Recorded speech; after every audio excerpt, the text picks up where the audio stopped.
ಶಿವಮೊಗ್ಗದ ರೇಣುಕಾಸ್ವಾಮಿ ಕೊಲೆ ಪ್ರಕರಣಕ್ಕೆ ಸಂಬಂಧಿಸಿದಂತೆ ಕನ್ನಡ ಚಲನಚಿತ್ರ ನಟ ದರ್ಶನ್ ಅವರು ಈಗ ಸ್ವಲ್ಪ ನಿರಾಳವಾದಂತೆ ತೋರುತ್ತಿದೆ.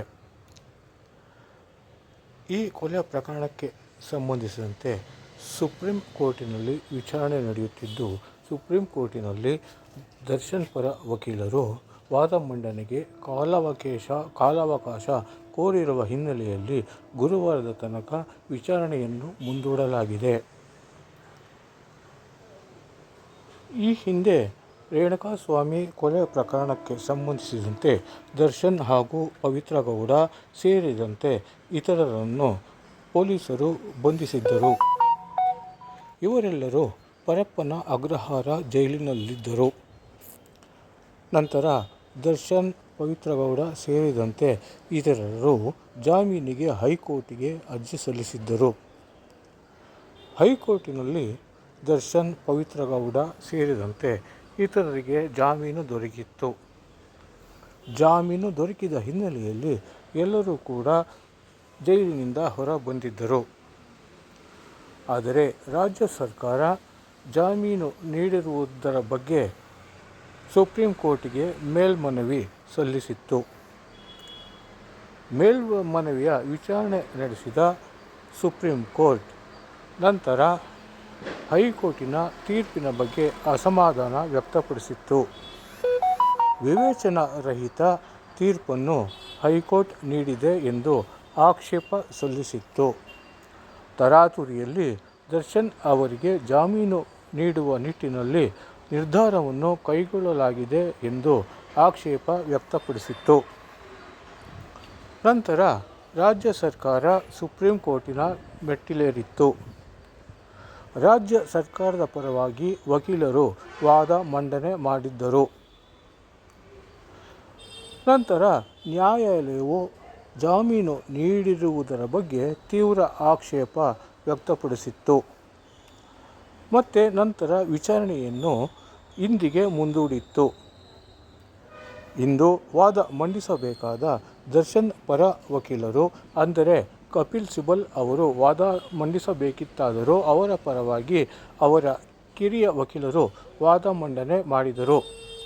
ಈ ಸಂದರ್ಭದಲ್ಲಿ ವಾದ ಮಂಡನೆಗೆ ಕಾಲಾವಕಾಶ ನೀಡುವಂತೆ ಸುಪ್ರೀಂ ಕೋರ್ಟಿನ ನ್ಯಾಯಾಧೀಶರನ್ನು ಕೋರಿದ್ದರು. ಈ ಹಿನ್ನೆಲೆಯಲ್ಲಿ ಜುಲೈ, ಅಂದರೆ 2 ದಿನಗಳ ಕಾಲ ಈ ಪ್ರಕರಣದ ವಾದವನ್ನು ಮುಂದೂಡಿಕೆ ಮಾಡಲಾಗಿದೆ. ಒಟ್ಟಾರೆ ದರ್ಶನ್ ಮತ್ತು ಪವಿತ್ರ ಗೌಡ ಅವರು ಈಗಾಗಲೇ ಹೊರಬಂದಿದ್ದು, ಇನ್ನು ಮುಂದಿನ ದಿನಗಳಲ್ಲಿಯೂ ಸಂಕಷ್ಟವನ್ನು ಎದುರಿಸಬೇಕಾದ ಸಂದರ್ಭ ಒದಗಿ ಬರಲಿದೆ ಎನ್ನುವುದು ಕೆಲವರ ಲೆಕ್ಕಾಚಾರವಾಗಿದೆ. ಈ ಹಿಂದೆ ದರ್ಶನ್ ಅವರು ಜೈಲಿನಲ್ಲಿದ್ದರೂ ಕೂಡ ಹೊರಬಂದಿದ್ದರು. ಜಾಮೀನಿನ ಮೇಲೆ ಬಿಡುಗಡೆಯಾಗಿದ್ದರು. ಕೆಲವು ತಿಂಗಳ ಹಿಂದೆ ಶಿವಮೊಗ್ಗದ ರೇಣುಕಾಸ್ವಾಮಿ ಪ್ರಕರಣದ ಹಿನ್ನೆಲೆಯಲ್ಲಿ ಇವರನ್ನು ಬಂಧಿಸಲಾಗಿತ್ತು. ರೇಣುಕಾಸ್ವಾಮಿ ಅವರು ಪವಿತ್ರ ಗೌಡ ಅವರಿಗೆ ಯಾವುದೋ ಒಂದು ವಿಚಾರದಲ್ಲಿ ಟ್ವೀಟ್ ಮಾಡಿರುವ ಹಿನ್ನೆಲೆಯಲ್ಲಿ ಅವರ ವಿರುದ್ಧ ಪವಿತ್ರ ಗೌಡ ಅವರು ಕೆಂಡ ಕಾರಿದ್ದರು. ನಂತರ ರೇಣುಕಾಸ್ವಾಮಿ ಅವರನ್ನು ಪುಸಲಾಯಿಸಿ ಬೆಂಗಳೂರಿಗೆ ಕರೆಸಿಕೊಂಡಿದ್ದರು.